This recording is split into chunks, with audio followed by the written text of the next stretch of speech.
All Great. right. And here we are for another episode of Solutionaries. I'm Michael DiMartino. I'm your host. And it's really interesting, going from a very elaborate broadcast format over the last 5 years for the Golden Road TV and radio show, where we've interviewed probably over 600 people from around the world in the bioregion, to now being on Zoom and getting more focused about content. For many of you who have seen the Golden Road show, the idea was Golden Road was about bridging the past with today for a better tomorrow. And now we've actually moved that directly into Solutionaries, because instead of just talking with people and showcasing them, we're like to talk about people who are actually implementing solutions around regenerative and sustainable culture. So glad to be here today, and glad that we can have two generations here on this call. And with that, I want to introduce on your left, Bob Bucktner, and also Bobby Bucktner, and they're doing some amazing work, not only here in the States as Dr. Color, and also Bobby's work in Santa Cruz around regenerative agriculture, sustainable ag, but also in Costa Rica. So welcome. Thank you. Great.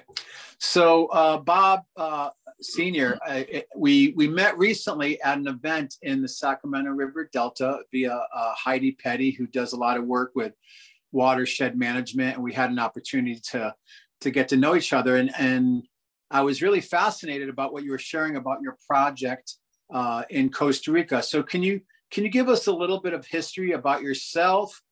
How did you end up in Costa Rica decades ago, and really what the project is? Okay, I started out being born in San Francisco back in 1946, so I'm kind of an old timer, but I'm still in good health.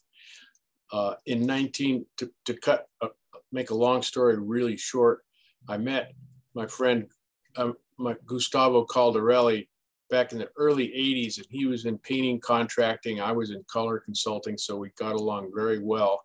And then I had heard that he bought 1,000 acres in Costa Rica in 1991.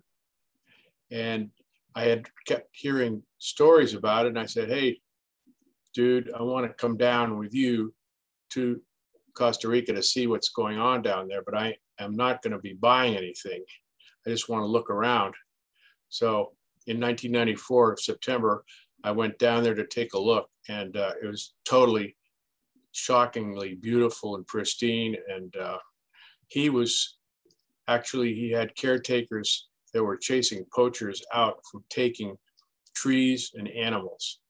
And I got real interested in it. And consequently, I bought a property, 40 acres back then. And then a year and a half later, I bought the adjacent 32 acres and became a little bit of a conservationist down there. Wow. And then I needed water from across the valley. So to make another story as short as possible, that was a 506 acre piece, which is the watershed for the entire area. And this is one of the wettest spots in the world, getting at least 400 inches of rain per year. And that's way up there. So I was extremely interested in it and wound up buying that piece of property. And then the property on the other side of the mountain, another 400 acres. So I really got involved. And by the time just the year 2000 rolled around, I was up to about 1,000 acres. And I was conserving, protecting, enhancing rainforest. And most of the property is primary rainforest with secondary rainforest. And I replanted a lot of areas that had been taken out for cattle and horses and just grazing and animals.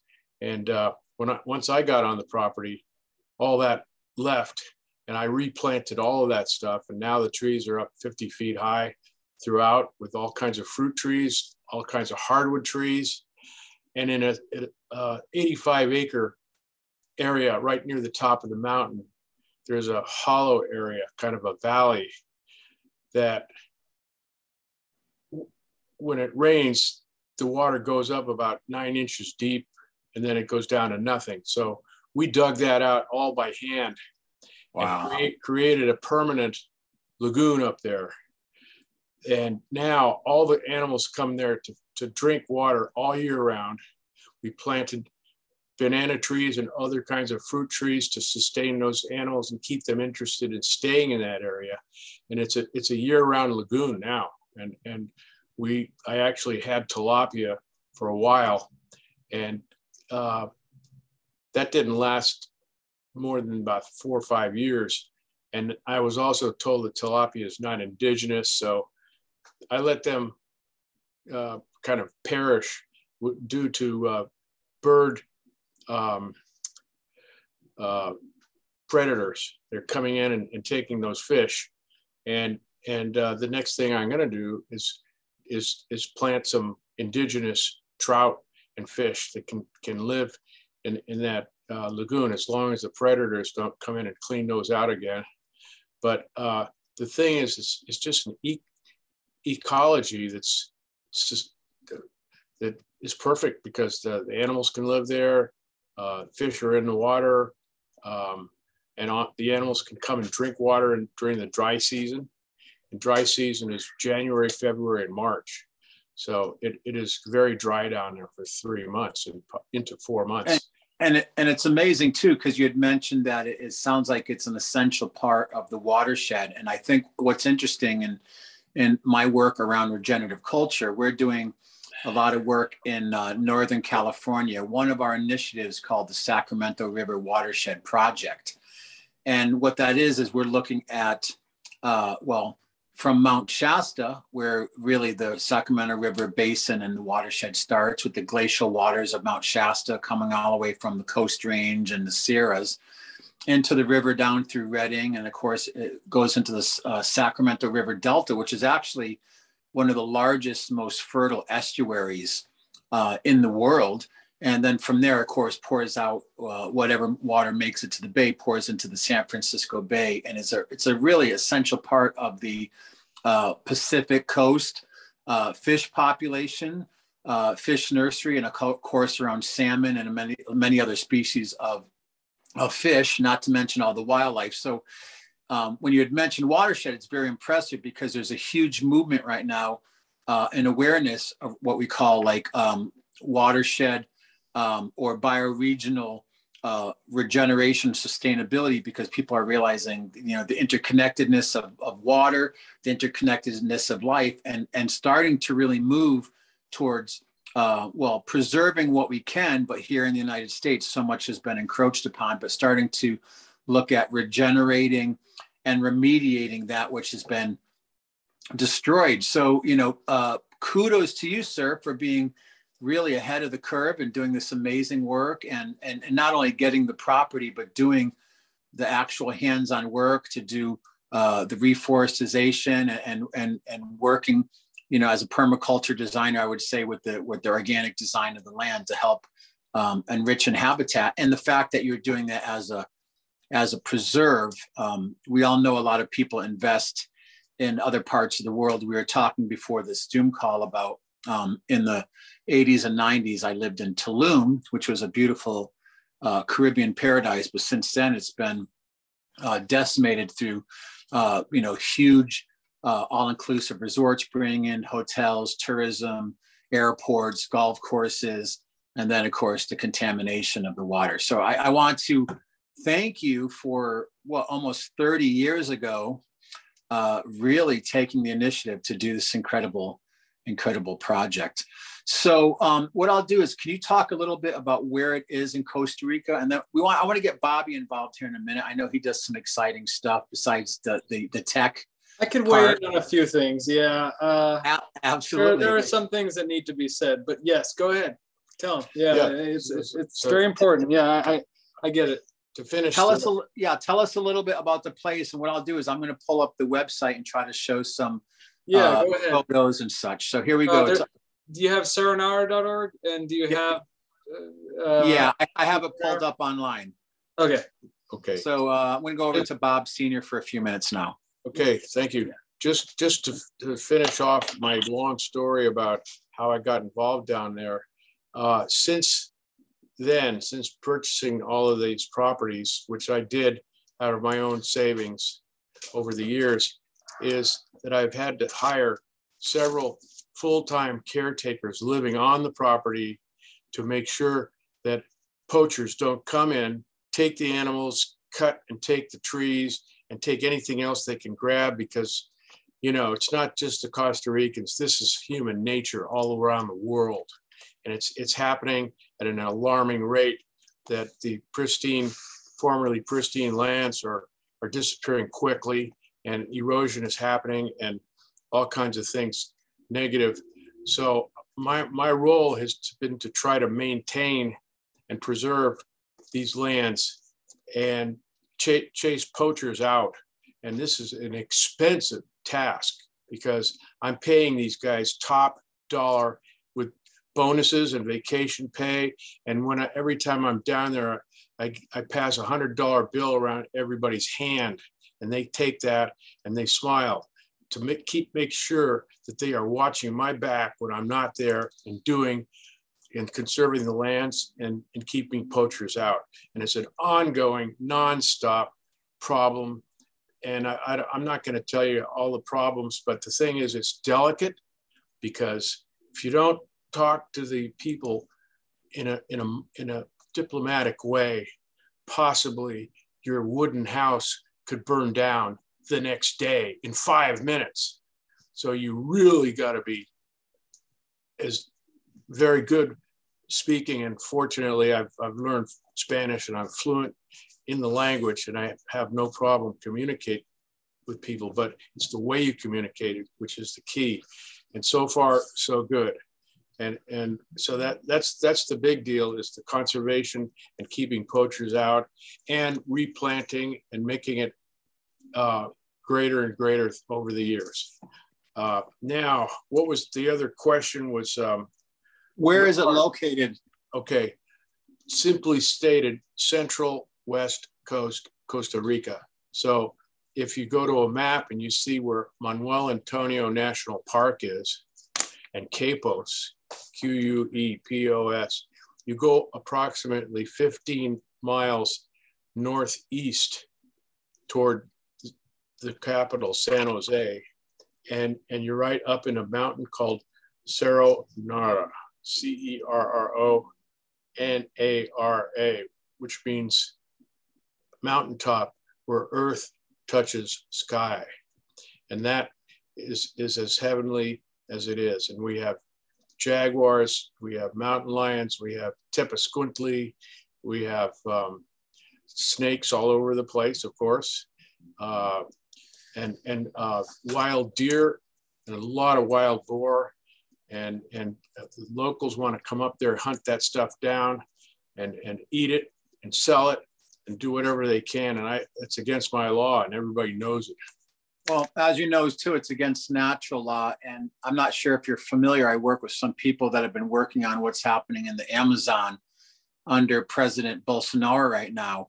And last year alone, the clear cutting of the Amazon increased in tempo by 25%. And actually, right now, as we speak, between yesterday, today, and tomorrow, they're making a huge decision about basically revoking land rights for a lot of the indigenous communities, and coming in to continue to further to exploit in the sense of commercializing the majority of the Amazon. And as you know, I'm sure you're both aware of, places like this are essential for carbon sequestration, but also add to the to the planetary weather patterns and the destruction of these places, especially such a huge place like the Amazon. It's almost like pulling the lungs out of the human body, have devastating effects. So amazing work. So where does Robbie fit into this? I know he's doing some exciting work. Bobby, Bobby, excuse me, here in California. Michael, I'm not complaining that you interrupted me, but I want to stick one very important aspect onto this story of mine, and that is nobody has helped me out financially, period. And I want to tell you, I'm 75 years old now. I don't know how many good years I'm going to have left, but I need a hand financially. I'm looking for donors that are interested in preserving and maintaining the rainforest. And so far, Costa Rica has had a program called carbon sequestering incentives. FONAFIFO? And FONAFIFO. Right. And you cannot qualify if you don't have title to the property. I do have right of possession, which is basically all you really need. But in order to qualify for governmental help, you need title. I do not have that. Nobody is helping me. And now that I'm getting up there in years, I need somebody to help me. It's as simple as that. You know, I've had a successful business up here in San Francisco, but I don't know how long I'm going to be able to continue to work. I need a hand, and now I'm done.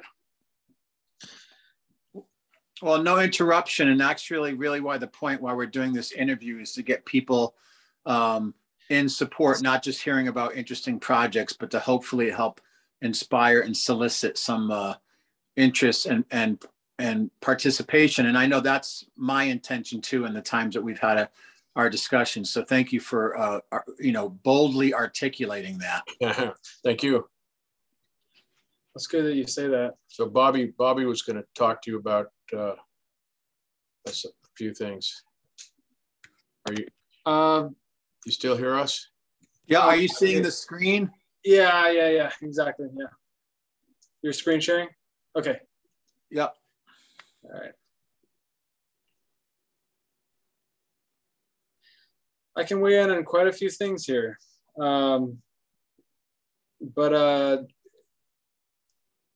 So are you done?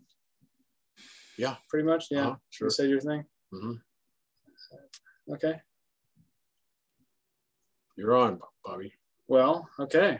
I want to ask you what questions you have to ask for me, but I've got like a couple of things I could say about all the stuff that Bob said too. So would you like for me to talk about this and try to give a little more context? Yeah, please. I have a background. Yeah. So what you're talking about is conservation primarily, and you're talking about water rights, and you're talking about in the carbon sequestration and the biodiversity, right, area. Okay. Well, for starters, Bob has one of the very first projects of what's called analog forestry. Okay. I don't know if you can look it up right now, but it goes along with a doctrine of permaculture that focuses on arboriculture. You understand? So that means they're growing trees, but for permaculture purposes. So I've read through the whole book. I've read through everything. I've even been mentored by one of the founders, Milo Beckens. There are two founders of analog forestry. There is Milo Beckens and Ranil Senanayaka. Senanayaka, right? Mm-hmm. Okay, so Ranil Senanayaka is from Sri Lanka, and Milo Beckens where is he from? Southern California. So I don't know exactly how they met, but they got together and they decided that we need to take care of trees. We need to take care of trees that give us permaculture, some of the highest forms of permaculture possible. So analog forestry, there's the International Analog Forestry Network. I think you were the third project, probably one of maybe a handful of projects they started with, right? So when you look at Bob's property and you look at the whole area and the Pro-NARA Association, you're looking at 20 to 25 years of permaculture in forestry. So arboricultural permaculture. Turn it off. Hold on. Yeah. No, it's great to hear that, because more and more we're understanding the important roles that trees are playing. I know people look at many things like trees, water as commodities and commodification, but we're finding that they play a very special and important role in any ecosystem, just like the mycelial networks and a lot of these other things. So please continue. So I've studied a lot of things. My degree is very basic in college. I have an associate's in arts degree in liberal arts and sciences, but I majored agriculture or horticulture, and then I also minored sociology. So I've got a lot of mentors in these things, and as my dad kind of says to me, you can't do things the easy way. You got to do things the hard way. You can't take the easy way out of things. You got to do things the hard way. So I kind of did that through college, and I kind of found out a lot more than that, a whole lot more than I don't think he even really realized that he was even doing. And one of the things that he was doing was protecting water. So in Costa Rica, they have water easement rights. Okay, so what happens is that at least in our scenario, is that the easements that the local population have are far-reaching into the government and into the properties in the headwaters. So Bob here took advantage of the headwaters. He protected the headwaters. He decided to replant the trees that feed the headwaters. He's the primary person there that controls a whole huge, large section of the entire 5,000 acres of association land of headwaters. And well, suffice it to say, the local populace, they took their advantage, and they decided that they would protest that these big buyers, these people who are buying large sums of land, should be taken accountable for the headwaters. So in the weirdest way, they went through the government and they said, let's make a pipeline. Let's make a water pipeline from the headwaters. They tried various ways. And I'll tell you what, we got a pipeline through our property that looks like the Keystone XL pipeline that just supplies water to the local food cooperative. And it's maintained by our caretakers. It's maintained by the local government. It's maintained by the cooperative itself. It's kind of a low population, countryside, do it, if something explodes, just fix it thing. But the main thing is that, you know, during summertime, you can't even get enough water to take a shower because you're so high up in altitude and the headwaters have come so low that at the point you're at, you know, it's like you're supplying water to agriculture. Okay. And this is the same kind of a problem that we have in California, where we're supplying a huge sum of water to agriculture, and it's actually sunk in the land here. This is a very, hopefully it's not contrived, but it's very similar. So they have the agriculture in the area, especially with the almond industry, has sunken water levels in the basin, almost. Hopefully it's not a basin. You know, the Great Central Valley, very low in the aquifer and the water table. There, it rains so much that springs come out, and they're year-long springs until they come out to a trickle. When you're really high up in the mountain, they come out to a trickle. I've noticed the same thing in Santa Cruz, actually. There was a drought in the 80s that took out streams, and they'd never returned. In Costa Rica, you can kind of guarantee that if you're getting 500, 400 inches of rain a year, that's going to return. It's just about water storage. And I've also worked with the local cooperative and the caretakers there on water storage. It's a complicated business. There's agriculture. Hopefully we can make permaculture more available, but everybody's sort of feeding off the environment. And luckily there's a low population in this area. So what we have is the advantage of sort of delegating tasks and understanding the local diplomacy and water rights and what goes on in the area. So this has been, how many years has it been? 20, 25 years? What, for me? Yeah. 27 years. 27 years. Okay, so the local populace wanted to sort of build this town on top of this land. And the land used to be a lemon farm, right? A citrus farm. Could be, but that was well, we've got lemon dulce, we've got naranja agria. Mm-hmm. So we've got a lot of lemons, but when life gives you lemons, what do you do, right? Well, you eat the lemons. So this is an old lemon farm we're on, a very old lemon farm. It was clear cut, it was chopped down, there was horrible geography for doing these kinds of things. They said, just screw it, just sell it to the next gringo that came along. So here's him, here's the other people. And what did they do but preserve the land?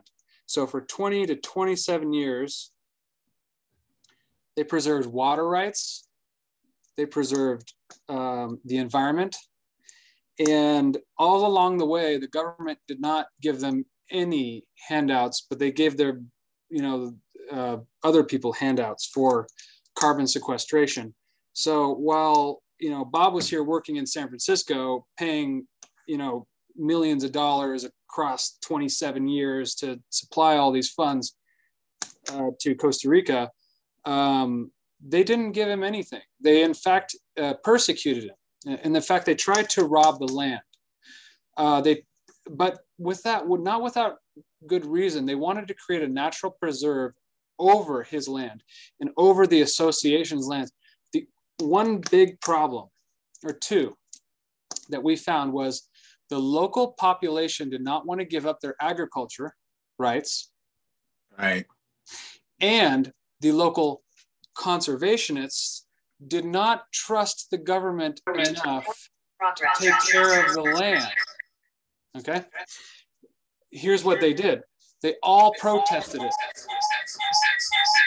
Oh, we've got some feedback here. I cured it. Okay, so they all protested it. And so the government said, all right, well, we drew borders over your land to create a natural preserve over your land. But since the local population denied it because they want agriculture, and since you denied it because you're conserving, I guess you can continue business as usual, but you cannot have title over your lands. And without title, you cannot get carbon sequestration credits. Understand? So for all the 27 years that these people have worked, 20 to 27 years, they get nothing. Every dollar spent, everything that they've done, it's not in vain. It's just a matter of purpose. They've done it because they care. They've done it because they want to help the environment. But the local government is trying to rob them of their lands, and they're trying to rob the local people of their agricultural rights in the area. So without getting too entrenched in politics here, I want to move to another subject. There is a philosophy going on with all of this. And besides the fact that, he's a foreigner trying to manage land there. There's also hunting. Okay, so there's poaching. So poachers always tell me this, and I've spoken to many of them there. They tell me, what is the right for somebody to say an animal is theirs? They say, what happens if that animal crosses into your land? Is it still available to hunt? Is it still, can I just kill it and bring it back? Well, we've had many, many problems with this. And the poacher philosophy is that it can go anywhere it wants. We're going to track it down, hunt it, and sell it, and well, that might all be right and good in the United States in a lot of ways. It's not, they haven't developed the right legislation there to actually govern these kinds of things. Right. And since it's kind of no man's land out there, you kind of think that eventually they might develop some legislation that persecutes, hopefully not persecutes, prosecutes people properly. Not yet. What we have to deal with is that, oh, great. Yeah, I see you got that there. People have to just deal with poachers, whether they're in line of sight or not. And I've heard stories about how somebody said there's all these tepesquinkli, which are kind of a version of a capybara. It's a giant rodent. Right. They were hunting it, but the problem is that Bob built his analog forestry plan around the environment. It didn't revolve around feeding people. It entirely revolved, at least almost entirely revolved in this area around feeding the tepesquinkli, feeding the danta, all of the natural wildlife in the area. And while that's all well and good, it sort of feeds the poachers as well. So what you understand is the conservation work that this entire area has done has actually given poachers a job. And because they're willing to conserve the forest, which feeds the tepesquinkli, which feeds the wildcats, and the wildcats, there's only so many of them. So there's this management problem that we have there. And so the Costa Rican government does not know how to manage wildlife the way that the United States. They don't do anything. Well, sometimes you don't need to. In a place like that, it's so abundant that sometimes you don't need to. But I'll tell you what, I've spoken to plenty of poachers, and they say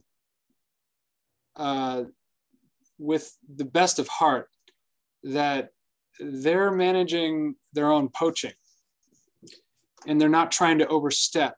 And some people don't hunt on lands that are protected by Pronara because they know that those people are conservationists and they care about the environment, and they're not going to step into their lands. But of course, maybe occasionally they do.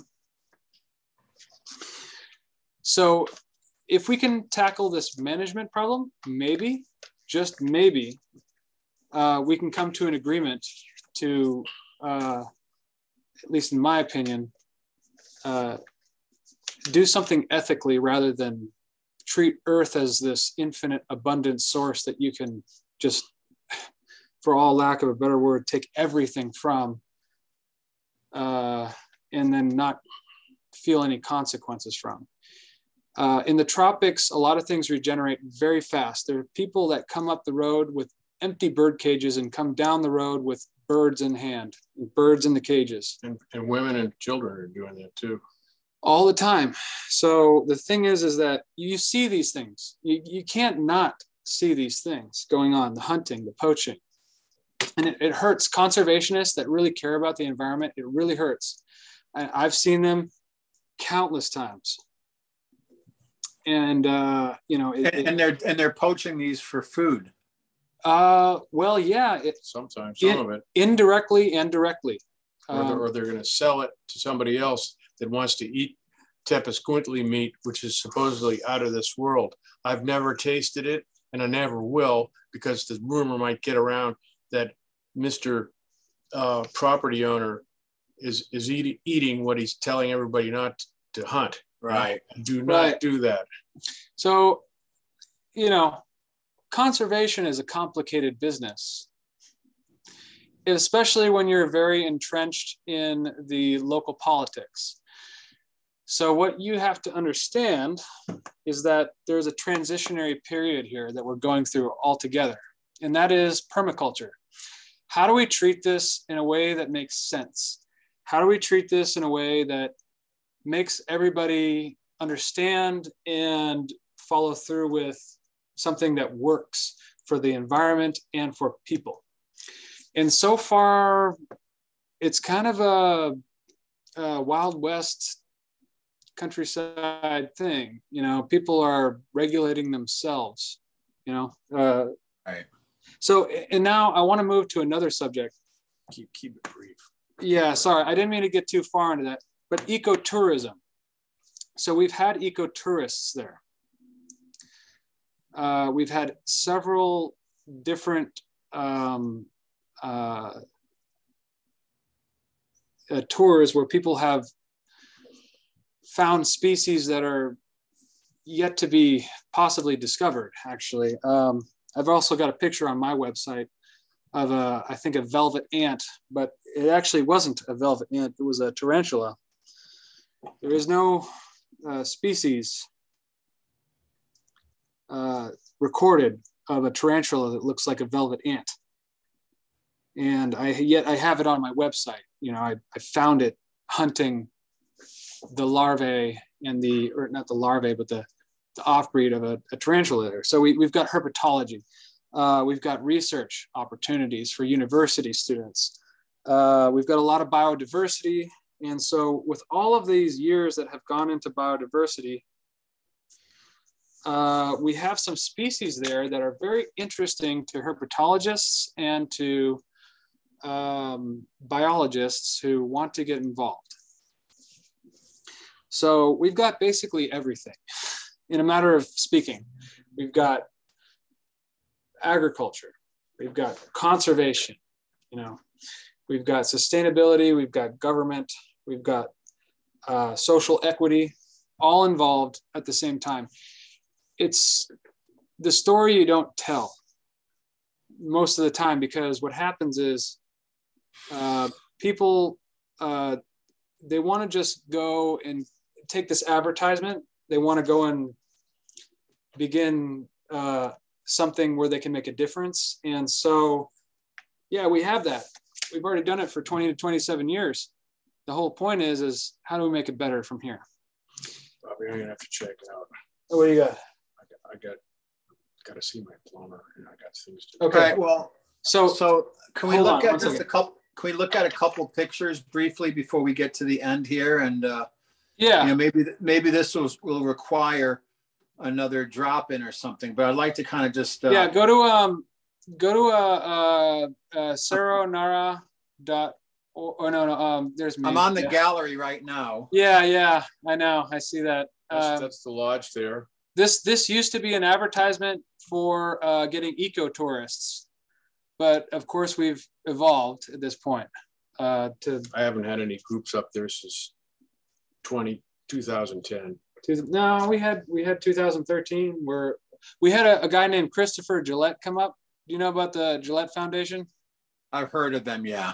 Yeah, so Christopher Gillette is a herpetologist, and he specializes in a lot of things, but he tames crocodiles a lot like Steve Irwin.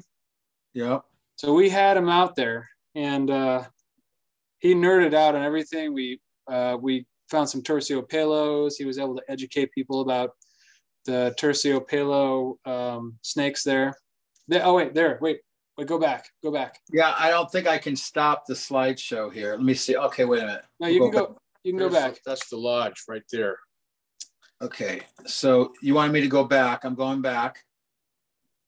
Oh, there's the waterfall too. One of the tallest waterfalls in the country. Right. Over 200 feet. Is that you? Okay. Yeah, it's me right there. Looking back behind the waterfall. It is waterfall after waterfall after waterfall after waterfall. Non-stop. All the way up. So I know we only have a couple minutes left. I'm going to let some slides go. If you see something you want me to stop. That's the very top of the waterfall. This is at the top of the waterfall. It's like Disneyland's, what's the name of that? Oh, Splash Mountain. And this is a tree that might have been fallen down 75 or 100 years ago. That's well eroded, and it's leaning over the edge, and of this tall waterfall. But it's fun to get on it. Nothing but waterfalls. This is the lodge up there near the top. Right. So you tried to do ecotourism. You're not doing that right now. Are you still open to very exclusive groups kind of coming there for research or? I could. We're actually open to everything. It's just a matter of getting the attention that we need. Well, I will say this, part of the intrigue of our conversation when I met Bob, even though we just, I want to get Bob to move to his left a little bit, get him back on camera as we get to the end. Great. Thank you. So, part of my intrigue was this is like a living classroom of all the different things you said as far as conservation work, as far as sustainable regenerative agriculture. I see so many different branches of what I call full spectrum regenerative culture here. You're bringing in the economic piece, you're bringing in issues that have to do with the locals. So I'm really fascinated because it's really a rare situation that you've kind of created there. So, in my discussion, and this is what I'm working on currently right now in Colorado, is setting up kind of an institute of full spectrum regenerative culture. So we're looking at regenerative agriculture. We're looking at food and water security pieces based on the Sangre de Cristo Mountains there. We're in San Luis Valley, which is the second largest aquifer. We're looking at alternative building and construction techniques, looking at everything from cob to hempcrete.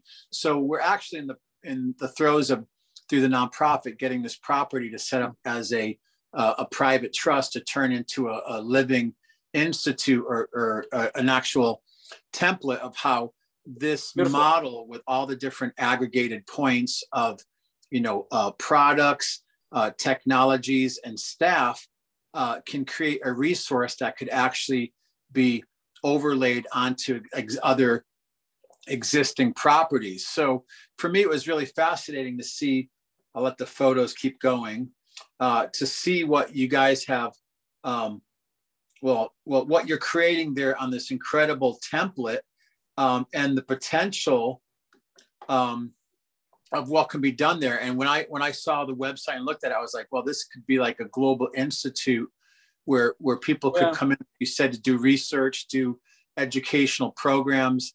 And, I don't want to think too far down the rabbit hole, but I clearly see the potentiality. And I wanted to go back to what Bob was saying about, him needing the potential of involvement or support. And I'm just very intrigued on the potential, because I can see how far he's taken this, and is actually has kind of a legacy level property that's built on what it is naturally, how it's evolved, where it's at now, and then how things in the future can unfold in a way that's still conserving the land, not exploiting, not over commercializing it, but also how it could be, again, an institute, a facility, a research center. We've got many locations. Exactly. Yes. So I'm really intrigued to get this time to get to know Bob Senior a little more, but also get to talk with you, Bobby, because he did tell me that you were doing a lot with. Let's do that for another time. I can tell you a lot more about what I'm doing. I haven't even touched the surface of what my organization is quite all about. It builds off of this, but yes, we'll get there when we get there. Absolutely. So I did mention to Bob that I would be interested in potentially going down after New Year's towards more February. Right now, I have a lot happening with the Colorado project in Crestone. This is the lagoon. This is the lagoon that I created. It's a permanent year-round lagoon. This is where the predator birds came in and took care of a lot of my tilapia. Right. With or without crocodiles. No. This is very high in elevation. It's probably only 60 to 70 degrees out there. Wow. It's very slow. Actually, it's a very interesting spot because when the birds see it, they go straight for it. And there used to be a lot more little ponds out there, but since human expansion, you got to recreate that. And so we're getting species out there that, oh, you got to meet. Okay. You got to understand that there used to be a lot of difference in the geography and in the environment there. And that lagoon is recreating a piece of environment that had not existed for maybe even hundreds of years. And so we're getting species there that you'd be very surprised. But that could exist there. Yeah, I will say I clearly see what you're doing. And how far is it? You're close to the Pacific. How far from the Pacific is it? Oh, like 25 miles. Or no, not even. No, I'm sorry. No, it's 15 to 15 miles. Maybe 12 to 15 miles away from the coast. It's just that you can see the coast. I guess we're about 20 miles from the Dominical and about 20 miles from San Jose. I just wanted to do I was just generally interested. So let's do this. I know we're pretty much getting to the end of our time together. I think it's fascinating that we've had a little bit of opportunity just to kind of drop in with each other here. And I'm super honored. I think the work your dad has initiated there is incredible. I see a lot of connectivity, and I will say I have a whole stable of what I call solutionaries, people that are doing stuff around carbon sequestration, regenerative agriculture, using various technologies, and permaculture. So I will leave it at that, but I'm very intrigued at what you're doing and seeing how we could potentially bring some synergy and lean in to help support this incredible thing. And the fact that you're not like many just trying to over commercialize the property is really fascinating. So I appreciate our time together. I'm busy.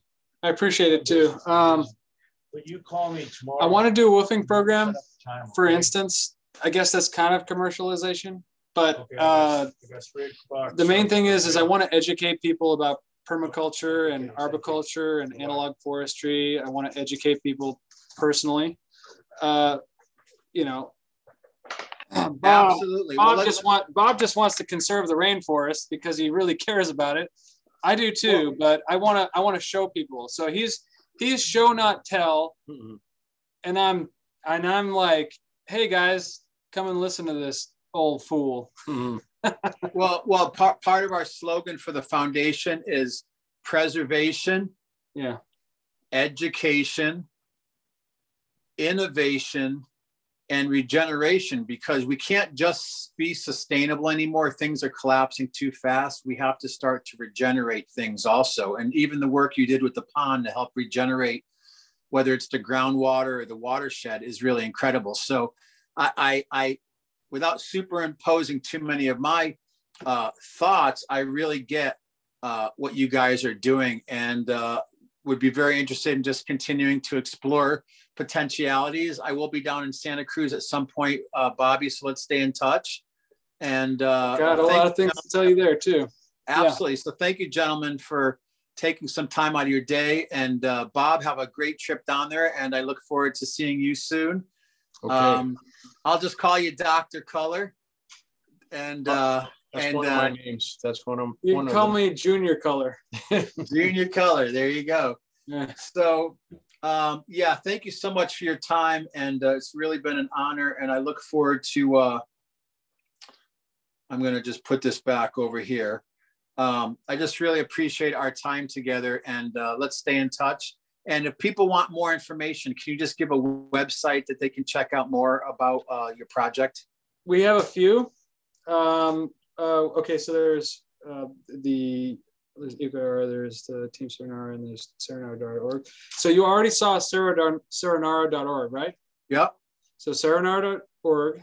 I would recommend my website, which is Team Serenara, which is TEAMCERRONARA.com. And then there's Rainforest. The Rainforest Lodge? Rainforest-Lodge. And then there's the Rainforest Lodge.com. Okay. And then there's our partner business, the Posada, POSADA, Natura, NATURA.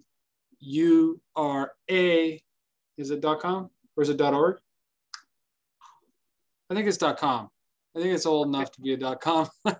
.com. Yeah. All right. And then so we've got the conservation side. The Posada's got the natural healing side. The programs where you heal your body and all that. They're good people to start with if you want to get a foot there. But we're more the people out in the countryside doing the important things for the environment. They're more the people that are doing things right now for people to understand how to provide for the environment themselves. So it's a whole, you see the whole picture here. And I think you understand this because where you're coming from, I can see that. We're all trying to do the same thing, but we're all trying to fill in positions where we can provide for each other holistically. And so if you can go to those websites, you can get the full picture. You've got conservation, and you've got self-care, and you've got everything in between. Everything, absolutely everything. If you want to get involved, I would highly recommend to join our woofing program. But for now, we're really trying to open up more in February. If you want to get involved now, that's up to you. But we're really just getting the whole thing down so that we can operate properly. And while we're there right now, we want to make sure that we have the right insurance policies, and we'll get there when we get there. Absolutely. Well, thank you. Yeah, appreciate it.